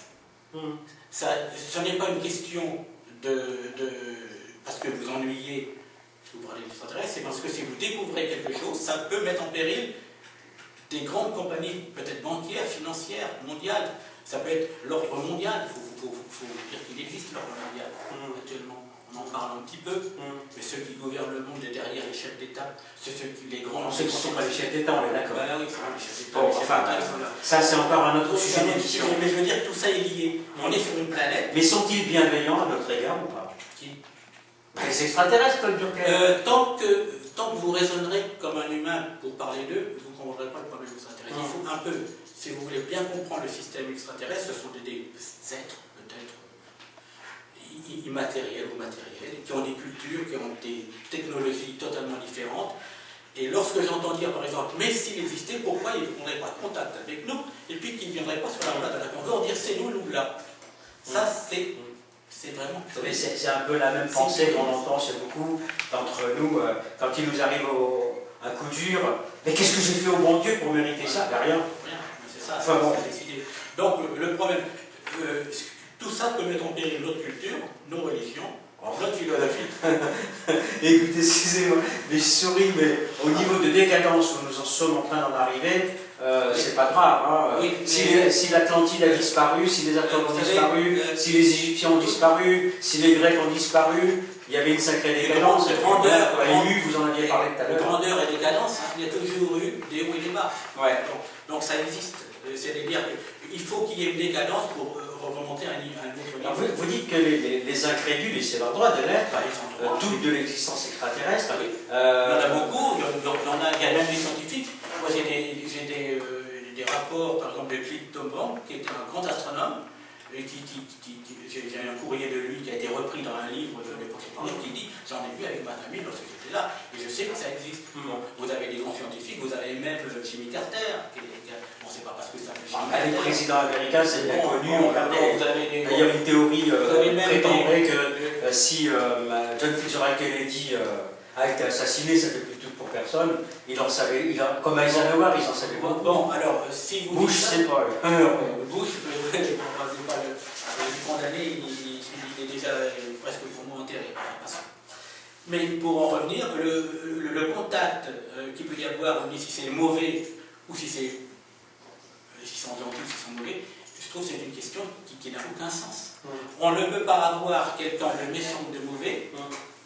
À partir d'un moment donné, ils ont une connaissance ou une... Mais alors pourquoi ce communiqué du gouvernement nippon que la menace extraterrestre? Mais la menace extraterrestre existe peut-être, mais pas à notre niveau. Croyez-vous que c'est la guerre des étoiles a eu lieu? Les connivences entre Russes et Américains pendant la guerre froide, où il y avait des satellites qui étaient munis de bombes thermonucléaires dans l'espace. C'était pour qui? C'était pour nous? C'était un genre ridicule. On n'allait pas s'anéantir l'un l'autre. Il faut un petit peu réfléchir à ça. Il faut dire, mais les gens disent, oh non, ils vont se taper sur la gueule. Arrêtez. Il y a une autre théorie, une autre hypothèse, qui dit, mais heureusement que les extraterrestres veillent sur nous, parce que s'ils ne veillaient pas sur nous, il y a longtemps que nous nous serions fait éclater la gueule. Alors, excusez-moi, c'est un peu plus... Oui, non, mais c'est vrai qu'on peut dire que si on considère que des éléments intelligents venus de l'outre-espace et sur Terre, c'est pas d'hier. C'est-à-dire qu'on peut remettre en question même la Bible en disant ce que Moïse a vu sur le Sinaï, c'est peut-être des êtres venus de l'espace. Donc ça remet en question l'Ancien Testament, ça met en question la Bible, ça met en question le Vatican, etc. C'est qu'une supposition, mais à partir du moment-là, vous avez un éventail d'informations qui vous disent mais on remet tout en question partout. On ne peut pas. Ça va gêner tout le monde, ça va perturber tout le monde, et puis à un moment donné, l'esprit humain va dire mais arrêtez de divaguer, vous êtes complètement à côté de la plaque, parce que tout ce qu'on vit est complètement idiot. Alors Claude Burkel, vous en avez vu? Quoi? Vous en avez vu ou pas? J'en ai vu qu'une seule fois. Et dans la forêt d'Orient? C'est tout ça. Mais vous l'avez eu matérialisé devant vous? Oui, enfin, je répète, encore une dernière fois, brouillard, quitter les arbres, et un brouillard blanc. C'est-à-dire, vous parlez d'un vaisseau, vous ne parlez pas d'un être. Ah non, j'ai jamais vu. D'accord.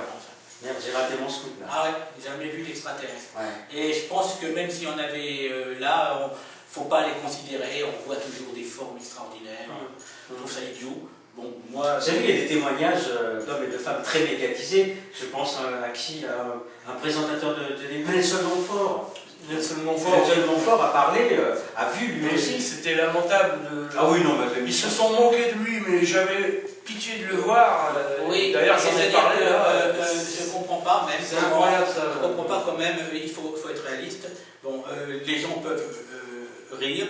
Je vois par exemple un présentateur auteur qui avait ridiculisé Gémidieu, et moi j'étais malade quand j'ai vu ça, c'est Le Chavannes. De Chavannes. C'est pas lui qui avait joué C'est affreux. le sujet. Parce que, et en fait, de Gémidieu ne se rendait même pas compte qu'il était en train d'être pris dans le récit, mais complètement. Complètement. Bon, alors moi je veux pas dire. Et pour... Tiens, je vais balancer tout ce que je sais sur des Chavannes un jour. Hein. Ah bon? Ah oui, non mais pas méchant en plus. Ah bon? Ah oui, parce que, vous savez, je vais vous dire, Tyrone s'intéresse à ce sujet, je m'y intéresse depuis 30 ans maintenant. Derrière cette démarche que nous avons parlé des pyramides et des extraterrestres, des ovnis, je pense que nous avons non pas des certitudes, mais des sensations. Je peux vous dire que de Chavannes, salut Christophe si tu nous entends, il a vécu des trucs extraordinaires. Et c'est peut-être aussi une autre façon, c'est pour ça que je ne condamne pas ce garçon. Ben, c'est peut-être une autre façon d'aborder le sujet. Et je sais que ce jour-là, moi, il m'a. C'est pour ça que c'est. Le dimat, mon cher, le dimat. Ouais, c'est ça. Hein? Mais ridiculiser, c'est-à-dire, de toute façon, j'ai vu ici un gars, Marius David.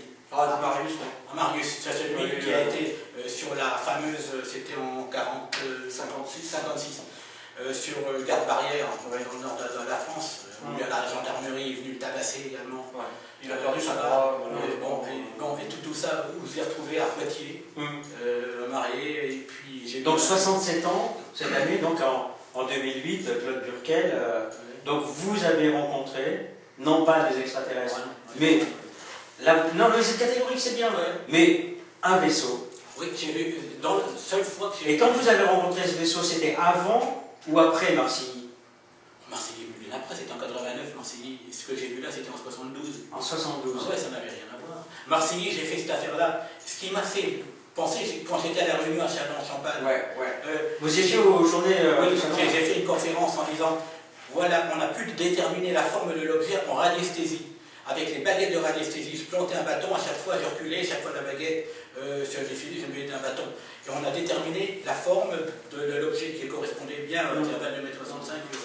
Vous auriez pu en parler au professeur Rocard. Oui, et ensuite je suis allé à côté de Bray, où là c'était circulaire. J'ai dit bon, d'accord, c'est moi, j'invente, je demande aux personnes où il y a eu un objet qui a atterri, qui a été reconnu, de demander à des radiesthésistes de faire la même chose que moi pour savoir si j'ai raison ou si j'ai tort. Ce n'est pas difficile de prouver. Alors, la question que se pose des profanes, vous savez, ceux qui disent ça n'existe pas, et ils ont le droit de penser que ça n'existe pas. Absolument. Qu'est-ce qui fait penser que cet engin qui s'est posé à Marcilly, dans ce champ, qui habituellement est un champ qui avait l'habitude d'avoir des visites comme celle-là, officiellement, hein, j'entends, qu'est-ce qui apporte non pas des preuves, mais des certitudes, comme quoi là il y a une base.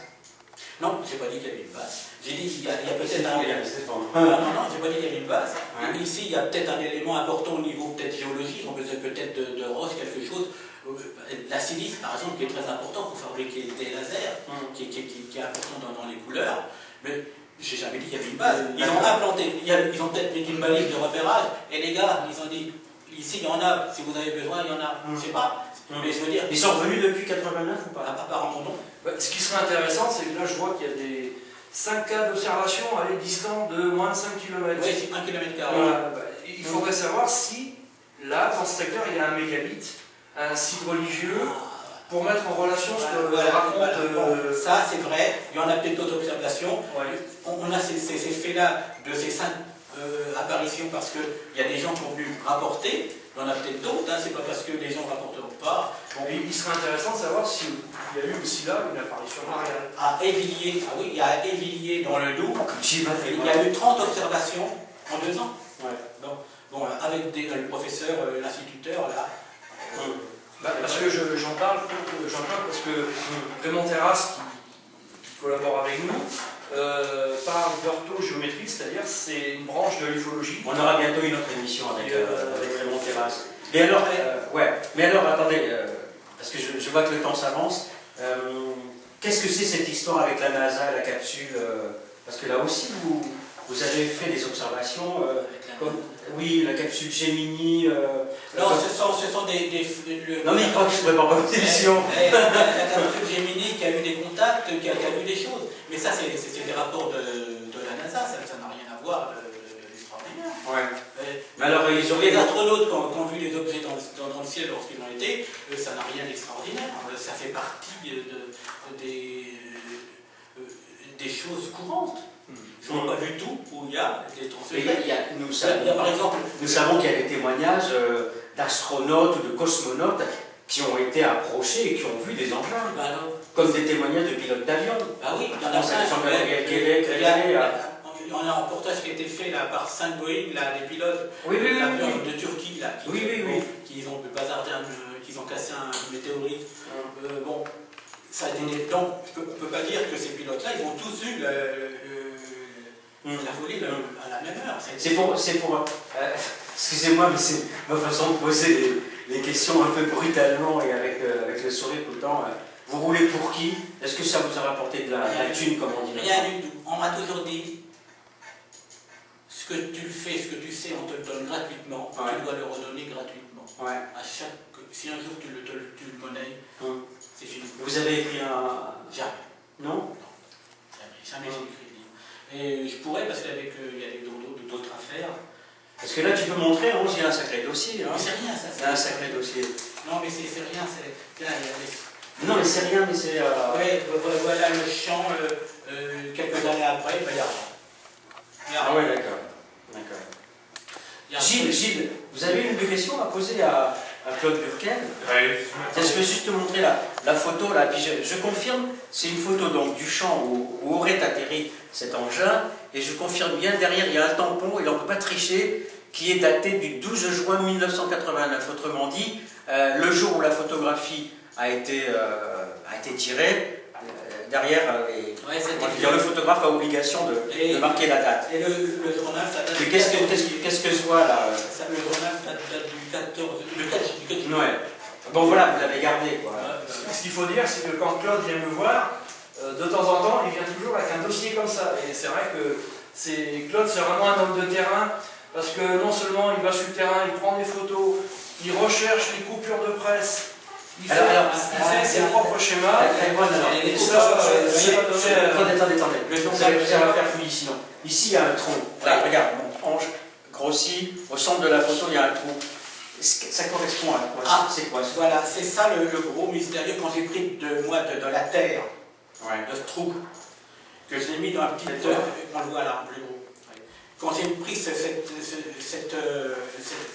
échantillon de terre, je l'ai mis dans une plaque, dans un petit tube de photographie, eh bien, on a fait des essais. Ils sont rentrés par là ou ils sont sortis par là? Non, c'est un trou.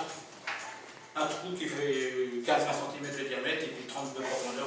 Vous avez remarqué quand même la coupe, ça ressemble assez à un sexe féminin. Ça a été fait, et ça a été fait par le cultivateur lui-même. C'est lui qui me l'a donné. Ce cultivateur, je le revois de temps en temps, il est très passionné. Ou alors ça ressemble à une marque égyptienne. On peut voir beaucoup de choses, c'est vrai. Gilles, vous avez une ou deux questions à poser, il nous reste encore un petit peu de temps. La question que je me poserais, moi, est-ce qu'il n'y a pas une explication chimique, tout simplement, comme un petit peu, vous savez, dans les cimetières, les feux follets, ou les explications de l'Europe réelle. Pour que ça fasse une explosion comme ça, d'abord, on a... Il fait quelle dimension ce trou? Il fait à peu près 20 cm sur 30.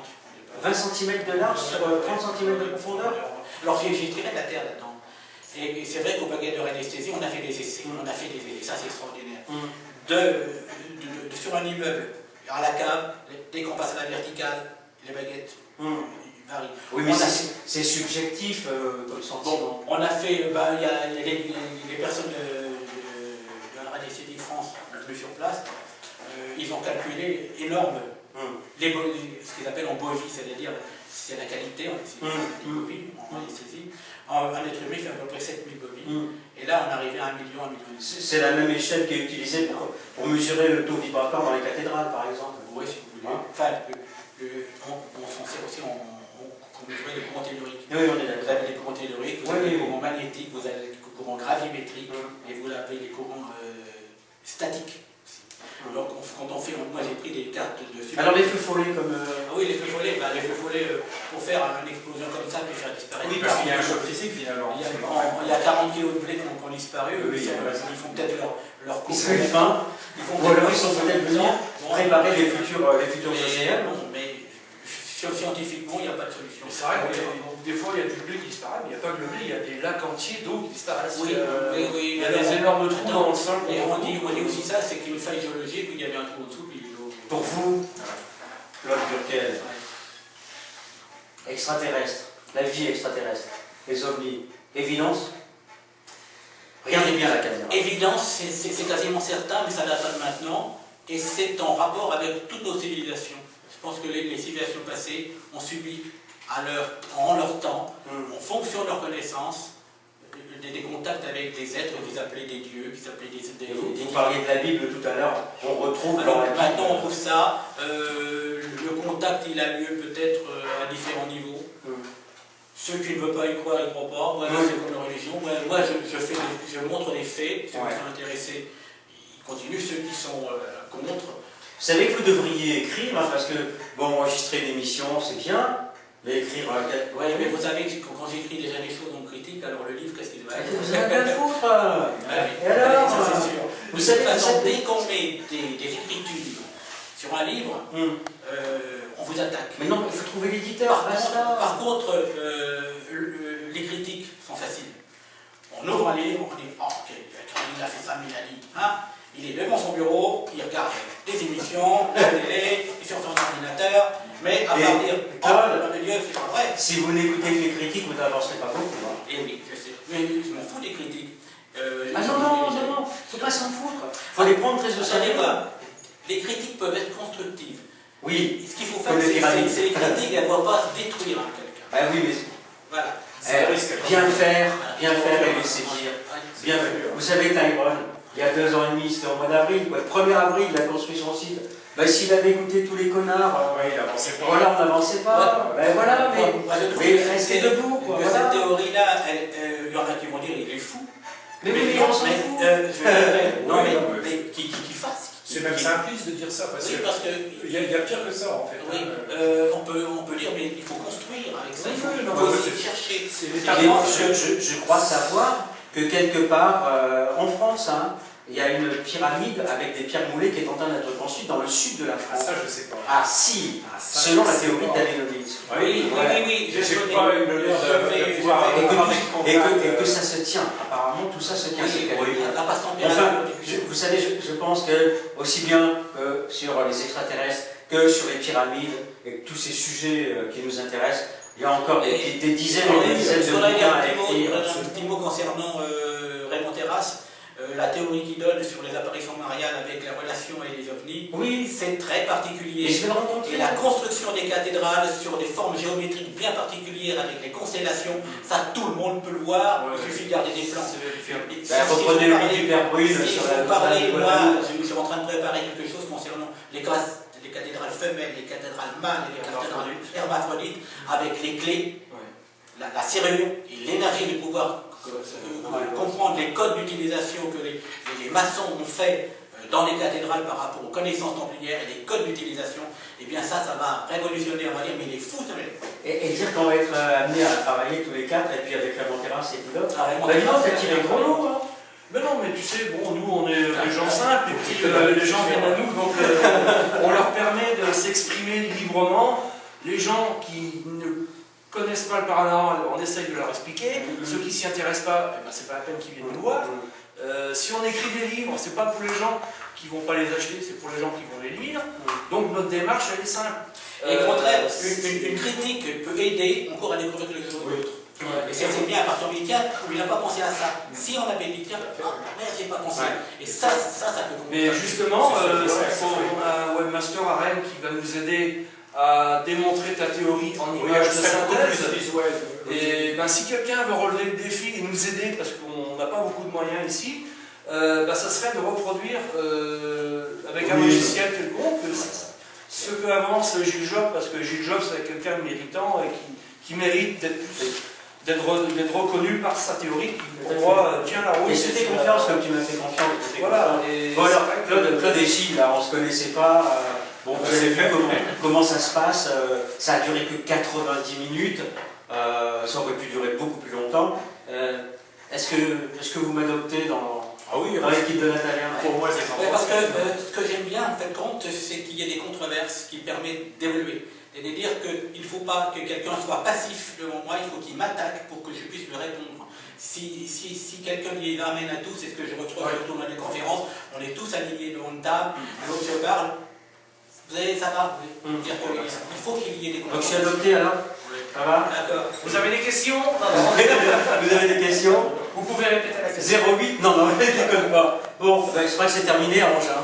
On arrive à la fin de cette première émission depuis les locaux de la Taverne de l'Étrange, à Fère-Champenoise. Tu redonnes ton site internet. Donc c'est http://tyron29.oldieblog.com ou Taverne de l'Étrange tout simplement sur Google. Et voilà, et on espère. Alors, de quoi as-tu besoin, Tyron? Nous avons besoin de sponsors, nous avons besoin d'aide, nous avons besoin de plein de choses. On n'a pas beaucoup de moyens, mais on a de quoi faire, tu vois, on peut faire cette interview. Attends, avec 260 collègues webmasters qui nous ont rejoints. C'est évident que si chacun des 900 personnes qui viennent quotidiennement nous donner 10 centimes d'euros, cet argent serait investi dans du matériel, dans des locaux peut-être plus grands. Et les mecs sont tout de suite dans le matériel. Non mais t'as raison, parce que c'est vrai que ce qu'on fait, ça coûte un peu d'argent. Alors qu'est-ce qu'on fait? Est-ce que cette première émission qui va être mise sur Google Vidéo, Étrange Taverne TV, etc.